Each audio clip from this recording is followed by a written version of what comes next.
I've met a lot of men who were motivated to commit violence just like me.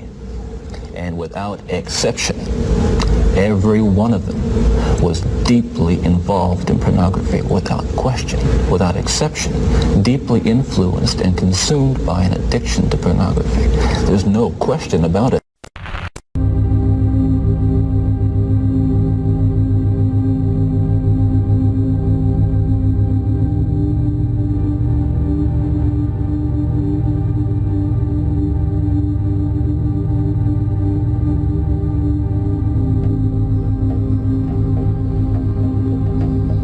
Let's go back then to those roots. First of all, you, as I understand it, were raised in what you consider to have been a healthy home. Absolutely. You were not physically abused. You were not sexually abused. You were not emotionally abused. No, in no way.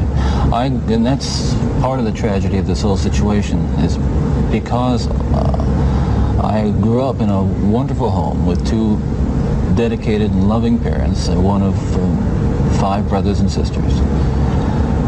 A home where we as children were the focus of my parents' lives, where we regularly attended church, 2 Christian parents who did not drink, they did not smoke, there was no gambling, there was no physical abuse or fighting in the home. I'm not saying this gratuitously because it's important that people understand this. That basically I was a normal person. I wasn't some guy hanging out at bars or a bum, or I wasn't a pervert in the sense that, you know, people look at somebody and say, I know there's something wrong with him, and just tell. I mean, I was essentially a normal person. I had good friends. I led a normal life, except for this one small but very potent and very destructive segment of it that I kept very secret and very close to myself and didn't let anybody know about it. And part of the shock and horror from my dear friends and family years ago when I was first arrested was that there was no clue. They looked at me and they looked at the all-American boy.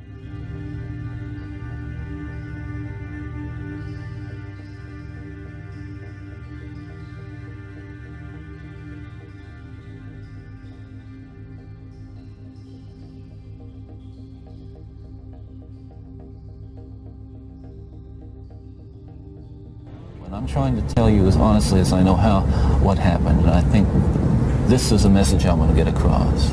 But as a young boy, and I mean the boy of 12 or 13 certainly, that I encountered outside the home again, in the local grocery store, the local drugstore, the softcore pornography, what people call softcore. But as I think I explained to you last night, Dr. Dobson, in an anecdote, that as young boys do, we explored the back roads and sideways and byways of our neighborhood, and oftentimes people would dump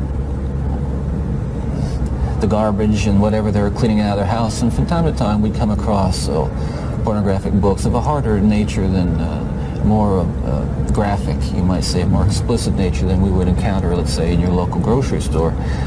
And this also included such things as, let's say, detective magazines and more hard. Those that involve violence. Yes, yes, yeah. And this is something I think I want to emphasize is the most damaging kinds of pornography. Again, I'm talking from personal experience, hard, real personal experience. The most damaging kinds of pornography are those that involve violence and sexual violence. Because the wedding of those two forces, as I know only too well, brings about behavior that is just too terrible to describe. Now walk me through that. What was going on in your mind at that time? Okay, before we go any further, I think it's important to me, and that people believe what I'm saying, to tell you that I'm not blaming pornography, and not saying that it caused me to go out and do certain things. And I take full responsibility for whatever I've done and all the things that I've done. That's not the question here. The question and the issue is how this kind of literature contributed and helped mold and shape the kinds of violent behavior. It fueled your fantasies, didn't it? Well, in the beginning it fuels this kind of thought process. Then at a certain time it's instrumental in what I would say crystallizing it, making it into something which is almost like a separate entity inside. And at that point you're at the verge, or I was at the verge of acting out on these kinds of thoughts. Now I really want to understand that. You had gone about as far as you could go in your own fantasy life with printed material. And you made, or printed and video or film, or film, photos, magazines, what have you. Yeah. And then there was the urge to take that little step, or big step, over to a physical event. And it happened in stages, gradually. It doesn't necessarily, not to me at least, happen overnight. My experience with, I'd say, pornography generally, but with pornography that deals on a violent level with the sexuality, is that once you become addicted to it, and I look at this as a kind of addiction, like other kinds of addiction, I would keep looking for more potent, more explicit, more graphic kinds of material. Like an addiction, you keep craving something which is harder, something which gives you a greater sense of excitement, until you reach the point where the pornography only goes so far. You reach that jumping off point where you begin to wonder if maybe actually doing it will give you that which is beyond just reading about it or looking at it.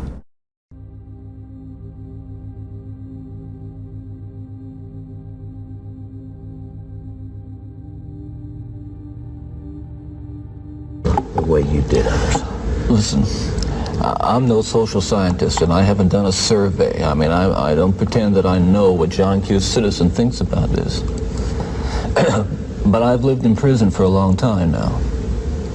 And I've met a lot of men who were motivated to commit violence just like me.